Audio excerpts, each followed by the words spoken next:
Well, this is Neymar at his best. Look how well he sells the shot. It's brilliant skill. Absolutely. 2026 বিশ্বকাপের মাঝে Brazil ভক্তদের জন্য এসেছে বড় এক দুঃসংবাদ। যে খবর শুনে চিন্তায় পড়ে গেছেন কোটি কোটি ফুটবল ভক্ত।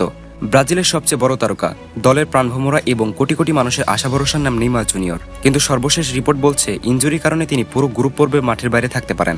এখন প্রশ্ন হচ্ছে, যদি নেইমার গ্রুপ পর্ব না খেলতে পারেন তাহলে কি ব্রাজিল বিশ্বকাপ স্বপ্ন বড় ধাক্কা খাবে? আর নেইমার ছাড়া কতটা শক্তিশালী ব্রাজিল দল, চলুন বিস্তারিত জেনে নেওয়া যাক। বিশ্বকাপ শুরুর আগেই ইনজুরিতে পড়েন Neymar junior. Brazil football federation শুরুতে আশাবাদী থাকলেও সময়ের সঙ্গে সঙ্গে পরিস্থিতি কিছুটা জটিল হয়ে উঠেছে। বিশ্বকাপের প্রথম ম্যাচ মরক্কোর বিপক্ষে মাঠে নামতে পারেনি নেইমার জুনিয়র। সেই ম্যাচে ব্রাজিল বেশ অগোছালো দেখাচ্ছিল। ম্যাচটি 1-1 গোলে ড্র হওয়ার পর থেকেই সমালোচকরা বলতে শুরু করেছে নেইমারের অনুপস্থিতি ব্রাজিলের পারফরমেন্সে স্পষ্ট প্রভাব ফেলেছে। কারণ নেইমার শুধু একজন খেলোয়াড় নন, তিনি একজন প্লে মেকার, একজন নেতা এবং এমন একজন ফুটবলার যিনি এই মুহূর্তে ম্যাচের চিত্র বদলে দিতে পারেন।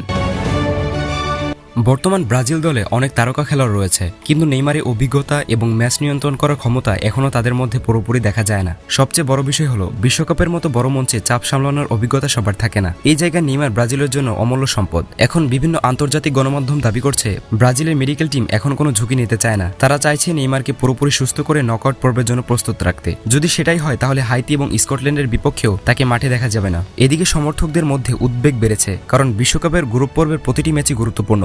একটি ভুল ফলাফল পুরো সমীকরণ বদলে দিতে পারে। তবে আশার কথা হলো ব্রাজিল এখনো বিশ্বের অন্যতম শক্তিশালী দল। নেইমার না থাকলেও তাদের স্কোয়াডে রয়েছে অসাধারণ প্রতিভাবান ফুটবলার। কিন্তু প্রশ্নটা অন্য জায়গায়। যদি নকআউট পর্বে ফ্রান্স, আর্জেন্টিনা, ইংল্যান্ড বা জার্মানির মতো শক্তিশালী দলের মুখোমুখি হতে হয়, তখন কি নেইমার ছাড়া ব্রাজিল নিজের সেরাটা দিতে পারবে? এই প্রশ্নের উত্তর এখনই দেওয়া কঠিন। একদিকে ব্রাজিলের বিশ্বকাপ মিশন, অন্যদিকে নেইমারের ফিটনেসের যুদ্ধ। এখন পুরো বিশ্বের চোখ ব্রাজিলের মেডিকেলের আপডেটের উপর। নেইমার কি গ্রুপ পর্ব শেষ হওয়ার আগেই ফিরবেন, নাকি ব্রাজিলকে তার সবচেয়ে গুরুত্বপূর্ণ খেলোয়াড় ছাড়াই বিশ্বকাপের বাকি ম্যাচগুলো খেলতে হবে? আপনার কি মনে হয়, নেইমারকে ছাড়া ব্রাজিল কি বিশ্বকাপ জিততে পারবে? কমেন্টে আপনার মূল্যবান মতামত জানাতে ভুলবেন না।